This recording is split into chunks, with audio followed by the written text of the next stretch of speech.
এই যে ২৮ লক্ষ কোটি টাকা পাচার হয়েছে কিংবা সেটা আমরা বলবো চুরি হয়েছে যাই বলি না কেন, যে টাকাগুলো পাচার হয়ে গেছে সেই টাকাগুলো কি এখন ফেরত আনা সম্ভব বা আপনি কি দেখেন এখানে অর্থনীতি হিসাবে? এটা তো মানে রাষ্ট্রের কূটনৈতিক অবস্থান এবং দৃঢ়তার উপরে নির্ভর করবে, শুধু রাষ্ট্রের ইচ্ছার উপরে নির্ভর করবে সব কিছু তা না। মানে এটা আন্তর্জাতিক বিভিন্ন পরিসরের অনেক বিষয়াবলীর মধ্যে কাজ করবে। তবে আমি মনে করি যে সরকার যদি দৃঢ় প্রত্যয়ী হয় এবং সেইভাবে দুতিয়ালির কাজটা জারি রাখে তাহলে খানিকটা সাফল্য তো আসতেই পারে। তবে এই ক্ষেত্রে আরেকটু বলতেই হয় যে দেশের অভ্যন্তরে যেই ধরনের মানে এখন যেই ধরনের নৈরাজ্য শুরু হয়েছে এবং যেই ধরনের আস্থাহীনতার সংকট আন্তর্জাতিক দুতিয়ালির মধ্যে দেখা যাচ্ছে এই গত কয়েকদিনে, এটা সরকারকে ব্যতিব্যস্ত করে তো রাখবে খুব স্বাভাবিকভাবে এটা সামাল দেওয়ার ক্ষেত্রে। এবং অভ্যন্তরে ইনফ্লেশনের একটা মূল্যস্ফীতির একটা চাপ রয়েছে। এই সকল কিছুর ধাক্কা সামলে এই টাকা আনবার দুতিয়ালিটার স্থৈর্য সরকারকে দিতেও হবে।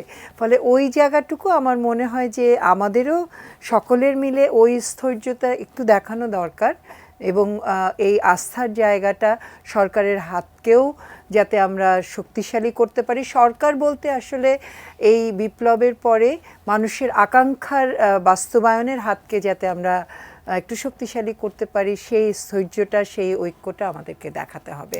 আমি মনে করি যে একটু এই সময়টা আমাদের লাগবে আসলে। হাবিবুর রহমান হাবিব, আপনার কাছে জানতে চাইবো, এই যে আবার যদি একদম পরিস্থিতির কথা বলি, আপনি বলছিলেন যে আসলে দেশের এখন যে অবস্থা সব কিছু মিলে ভারত বাংলাদেশ সম্পর্ক সব কিছু মিলে যে অবস্থা, প্রধান উপদেষ্টা জাতীয় ঐক্যের ডাক দিচ্ছেন, সব কিছু মিলে আসলে এখন নাগরিক হিসেবে বা যারা রাজনীতিবিদ আছে তারা আসলে কতটা সামনে চলে আসতে পারে বা ওই যে অনৈক্যটা দূর করে সবাই এক পাশের সাথে দাঁড়াতে পারে, তাদের ভূমিকাটা কী হওয়া উচিত রাজনীতিবিদদের? এখন বলি, আপনার সাথে আমার সত্যতা আছে। গ্রামে যদি একটা খেপা বাঘ যায়, বা খেপা না হলেও বাঘ গেলেই তখন কিন্তু সবাই লাঠি নিয়ে মারতে আসে। আপনার সাথে আমার শত্রুতা তা কিন্তু আমি দেখব না।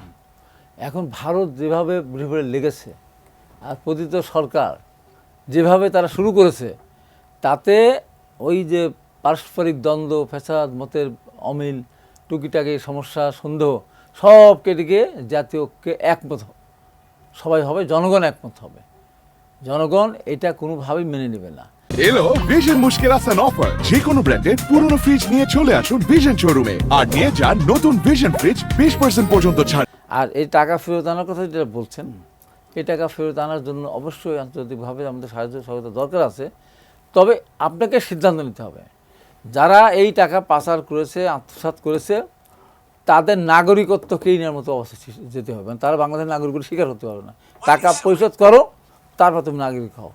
তুমি বাংলাদেশের নাগরিক হয়ে তুমি বাংলাদেশের টাকা তুমি বিদেশে পাঠিয়েছো, তুমি চুরি করেছো এই দেশে মিল কারখানা করতে, এই দেশে তুমি ফ্যাক্টরি করতে, জনগণের কর্মসংস্থান ব্যবস্থা করতে, তুমি টাকা চুরি করে তুমি বিদেশে পাঠিয়েছো। ওই টাকা ফেরত না আসার মধ্যে ওকে ভোটার লিস্টের তালিকা থেকে বাদ দিয়ে দেওয়া উচিত। ও সমস্ত সামাজিক যত মানে মর্যাদা যা আছে সব কেড়ে নেওয়া উচিত, দিয়ে কঠোর হস্তে দমন করতে। দেশের পথে কিন্তু কারো নাম নাই, কিন্তু নাম না বের করতে হবে। আচ্ছা, কেউ না কেউ করেছে, কেউ করেন তা তো না, অবশ্যই নাম খুঁজে বের করতে হবে। বের করে এখনও বাংলাদেশের ভিতরে যারা আছে তাদের কাছে প্রচুর টাকা আছে, ডলার, তাদের আলমারিতে রাখার জায়গা নেই, বাক্সে রাখার জায়গা নেই, ট্রাঙ্কে রাখার জায়গা রাখা নেই। টাকা ওরা রেখেছে হলো আপনার স্টোর রুম করেছে, টাকা না ডলার নিয়ে নিয়ে যখন রাখছে, ডলার নিয়ে নিয়ে রাখছে, দেখছেন ইউনিট দেখছেন না কত কোটি টাকা পাওয়া গেলো। এই আওয়ামী লীগের প্রত্যেকটা এদের বাড়িতে আপনি যান, এইরকমভাবে কোটি কোটি ডলার তাদের বাড়িতে আছে, বাইরে তো পাঠিয়েছে। এগুলিকে আপনি কী করেন, এগুলি উদ্ধার করেন, বাদ বাকি বিদেশে যেগুলি আছে সেগুলি আনার ব্যবস্থা করতে হবে।